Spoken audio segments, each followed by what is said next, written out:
So there's another one now, another little person, a young person who is giving accurate details of a previous incarnation, that he lived as Lou Gehrig. Have you heard about this? Lou Gehrig is back.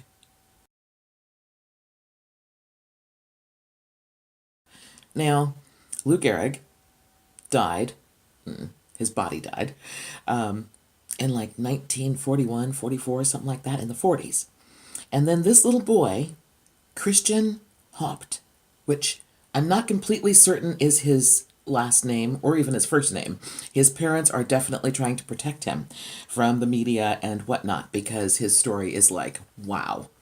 But he was born in like 2008, which is like 63-ish years after Lou Gehrig transitioned from that disease, which they named after him, Lou Gehrig disease, which has something to do with muscles and not working anymore and whatnot. Kathy Bird, Byrd, has written a book, and she talks about her son, Christian, who at a very young age, like 1, 2 years old, revealed to his parents that things like he started saying stuff. He saw a photograph or a billboard or something of Babe Ruth, and he's like, "That's my friend. He was mean to me." Like, wow, really? And that kind of gave them an era of when to, when about this incarnation happened. But I also want to tell you that his mom and dad were not into this reincarnation thing. They did not believe in it. And they, just like some other situations that I've heard in the past, were actually looking into it so they could disprove it. First thing that she did was she took him to the church where they go, I guess, and a priest or two decided that the little boy was possessed. Oh my God. Yeah, possessed with Lou Gehrig. Oh my God. Possessed with the spirit of a friendly guy. Really? So there's that. This kid is amazing. What he talks about when he was the tall man, when he was tall like daddy. And his mom would be like, "You mean when you grow up to be tall?" And he'd stomp his feet. No, when I was tall like daddy, when I was the tall man. There's this one moment when they were in an elevator. And he said, "This elevator, Mommy, this elevator reminds me, when I was the tall man, I used to stay in hotels all the time. This elevator reminds me of that." So she said to him, she's like, "Wow, so did you fly around a lot?" And he's like, "No, trains." And so every single thing that he mentioned, every single thing that he talked about, she was able to verify. Back in the 40s, they took trains. They didn't take planes that much, If you want to get the book, it is called The Boy Who Knew Too Much.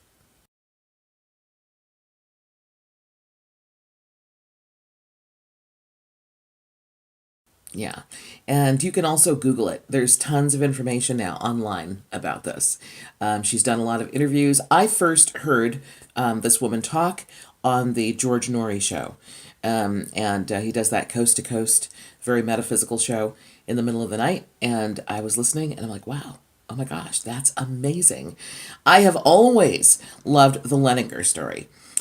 James Leininger, who was the little kid, maybe like, I don't know how many years ago now, like 20 years ago, who was waking up with nightmares and stuff, was drawing crazy with his Crayolas, was drawing war pictures. Like, what little toddler knows war stuff? And then these drawings that he would make of, explosions and ships and planes and whatnot. He'd go to sleep and he'd have terrible nightmares.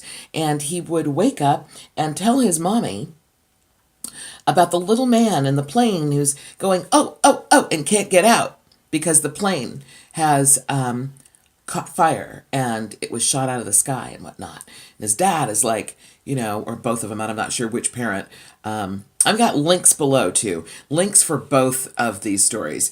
There's a great news piece that I love to share with people with regard to the Leininger story. But anyway, He knew exactly that his plane was shot down by the Japanese, and he knew exactly where the plane went down. He knew the name of the ship that the plane landed on and flew off of all the time, the Natoma.